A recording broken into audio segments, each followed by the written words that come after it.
Christmas की पूर्व संध्या पर अपनी 8-12 सींगों वाली गाड़ी पर बैठकर अपनी झोली से गिफ्ट निकाल बांटता हुआ सेंटा क्लॉज। इसके बिना मानो क्रिसमस का त्यौहार ही अधूरा है। लाल सफ़ेद पोशाक पहने सेंटा क्लॉज बने बच्चे उस सेंटा की याद दिलाते हैं जिसकी कहानियाँ हमने बचपन में सुनी हैं।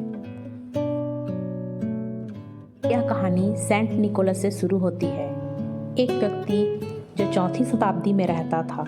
इसका कोई ऐतिहासिक प्रमाण तो मौजूद नहीं है, किंतु यह परंपरा के अनुसार मायरा अर्थात वर्तमान तुर्की के सेंट निकोलस, इनका जन्म एशिया माइनर के प्राचीन लाइकिया शहर के पटारा में हुआ था। निकोलस बाद में मायरा अर्थात तुर्की के बिशप बने। वे गहन ईसाई विश्वास व करुणा के लिए प्रसिद्ध थे। ये जब युवा थे तो इन्होंने फिलिस्तीन और मिस्र की यात्रा की, जिससे उनकी आध्यात्मिक प्रतिबद्धता में विकास हुआ। निकोलस जब छोटे थे उनके माता पिता का देहांत हो गया। उनके पास बड़ी विरासत थी। उन्होंने इस धन का उपयोग जरूरतमंदों की मदद करने के लिए किया।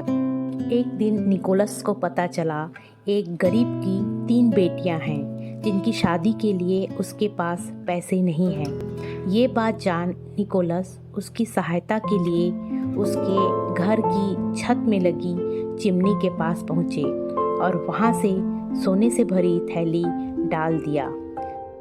उस दौरान इस गरीब शख्स ने अपना मोजा सुखाने के लिए चिमनी में लगा रखा था। एक के बाद एक 3 थैलियाँ उस शख्स के मोजे के अंदर आ गिरी। आखिरी बार में इस आदमी निकोलस को देख लिया, किंतु निकोलस ने उसे इस बात का जिक्र किसी से भी ना करने के लिए कहा।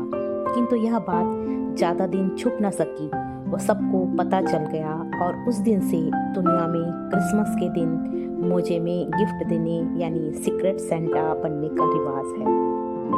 इससे पहले यूके खासकर इंग्लैंड में निकोलस की कहानी को आधार बनाया और उन्हें फादर क्रिसमस और ओल्ड मैन क्रिसमस नाम दिया गया। इसके बाद पूरी दुनिया में क्रिसमस के दिन मोजे में गिफ्ट देने यानी सीक्रेट सेंटा बनने का रिवाज आगे बढ़ता चला गया।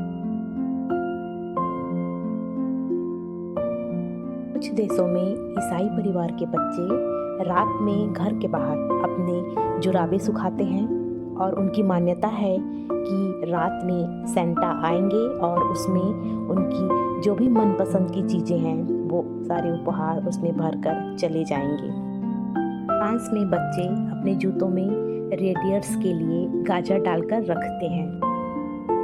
एक और कहानी के अनुसार जब नीदरलैंड के लोग नई दुनिया के उपनिवेशों में रहने गए तो उन्होंने सेंटर क्लास की कहानियाँ कहनी शुरू की व उपहार की परंपरा को प्रारंभ किया।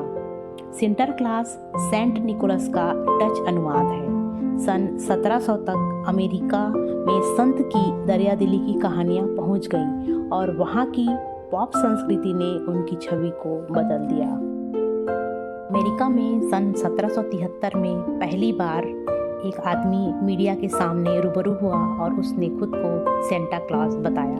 सन 1930 में सेंटा का अस्तित्व सभी लोगों के सामने आया जब सैंडर ब्लॉम नामक एक कलाकार ने सेंटा के रूप में कोका कोला की एडवर्टाइजिंग की। 35 वर्षों तक उसने लाल सफ़ेद कपड़ों में आकर कोका कोला की एड की थी और सेंटा का यह नया अवतार लोगों को बहुत पसंद आया, जिसे आज तक स्वीकार किया जाता है और उसी रूप में सेंटा को याद भी किया जाता है।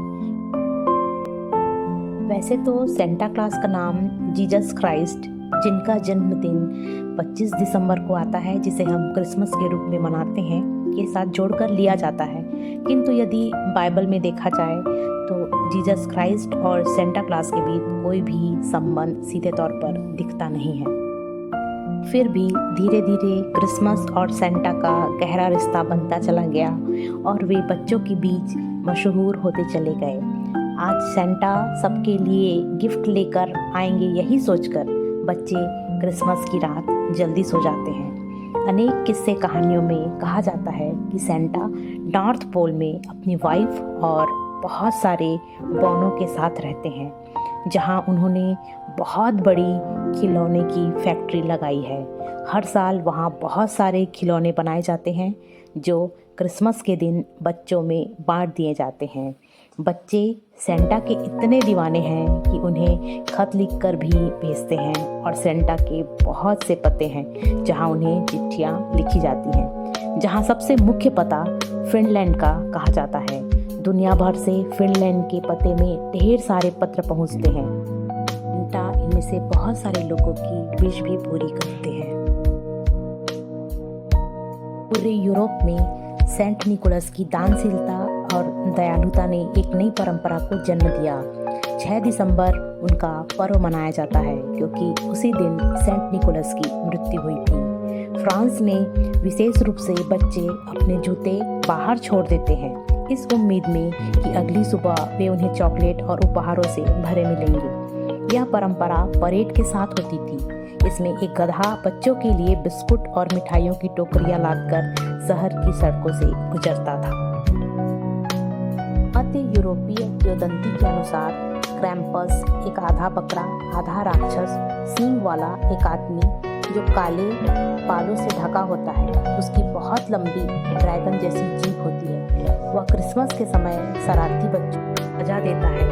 वह सेंट निकोलस का शैतानी साथी है। माना जाता है कि क्रैम्पस की उत्पत्ति जर्मनी में हुई थी, जिसका अर्थ